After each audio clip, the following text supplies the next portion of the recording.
Hello. लग्नानंतर होईलच प्रेममध्ये आपल्याला आत्तापर्यंत असं बघायला भेटलं, पार्थ ड्रॉवरमधून जी चिठ्ठी काढतो, ती चिठ्ठी बघतो आणि त्याला हसायला येतं. त्या चिठ्ठीवर असतं की त्याने एक लॅपटॉपचा चार्जरचा फोटो काढलेला असतो आणि त्याला ते आठवतं की एकदा काव्य आणि अनिशा अभ्यास करत असतात. अनिशा नाईट आऊटला आलेली असते, तेव्हा पार्थला त्यांच्याशी बोलता येत नसतं, म्हणून तो चार्जरचा फोटो काढून देतो काव्याला आणि सांगतो की तिकडने ते चार्जर द्या. हे दिवस आठवून पार्थला हसायला येत असतं. तेव्हा पार्थला बोर होत असतं ना की काय करू तेव्हा पार्थ ड्रॉइंग बुक घेतो आणि काव्याचं छानसं स्केच काढतो. मानिनी तेव्हा पार्थच्या रूममध्ये येते. तेव्हा पार्थकडनं ते स्केच खाली पडतं. मानिनी तो फोटो उचलते आणि बोलते की पार्थ, हे तू केलं आहेस? अरे किती आखीव रेखीव काढलं आहेस तू. तेव्हा पार्थ बोलतो की हो ना आई, आता काव्यान त्या इथे नाही आहेत ना, म्हणून मग त्यांची आठवण म्हणून.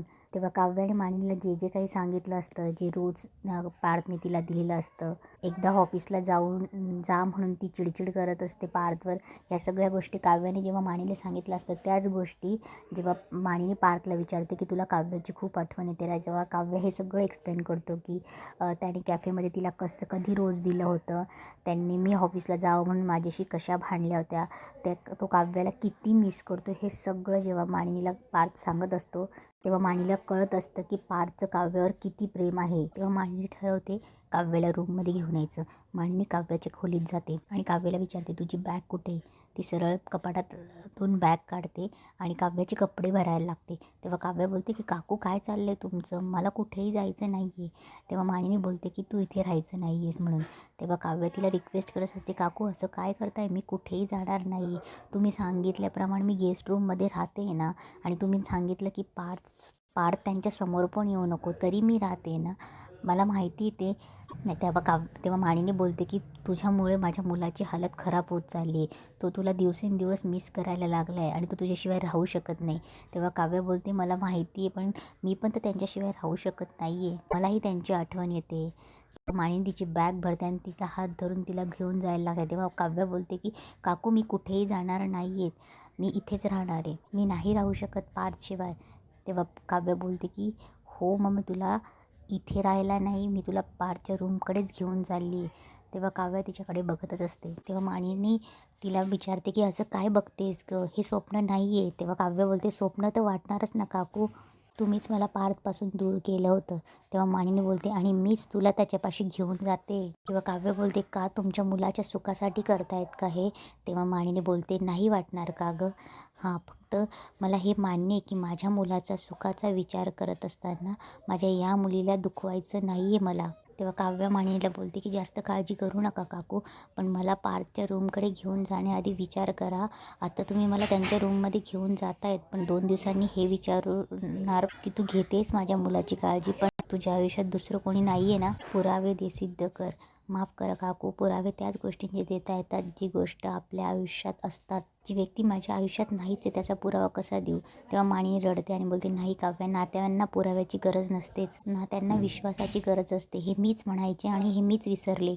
माहीत नाही, कदाचित मैत्रिणीचं ऐकून मी हलक्या कानाची झाले.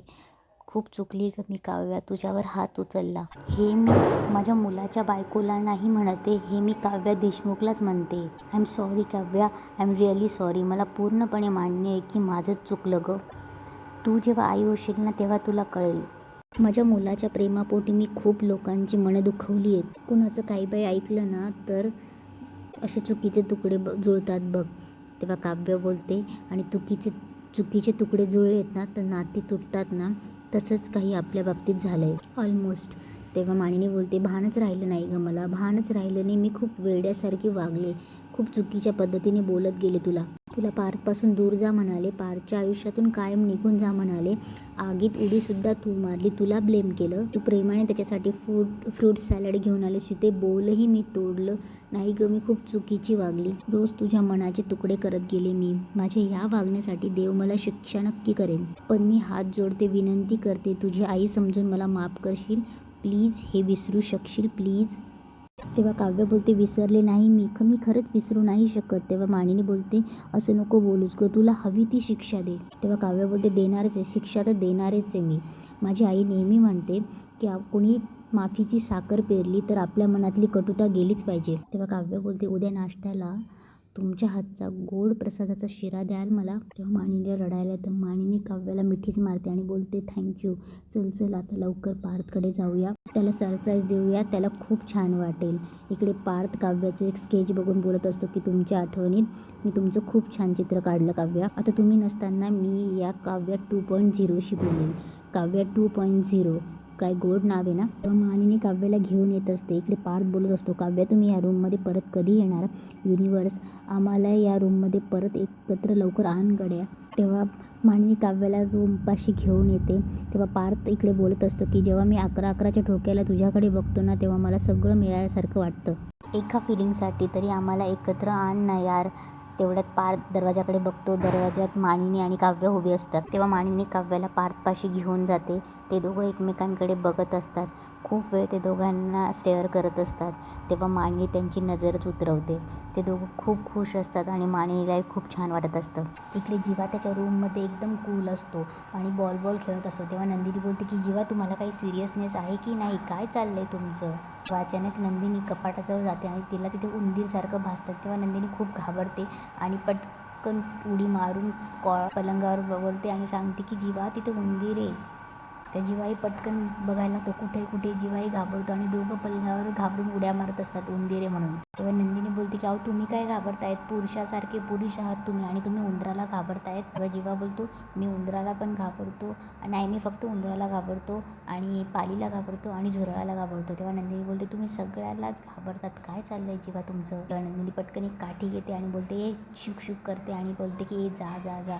तेव्हा जीवा एकदम घाबरत असतो आणि नंदिनीला पकडून उभा असतो.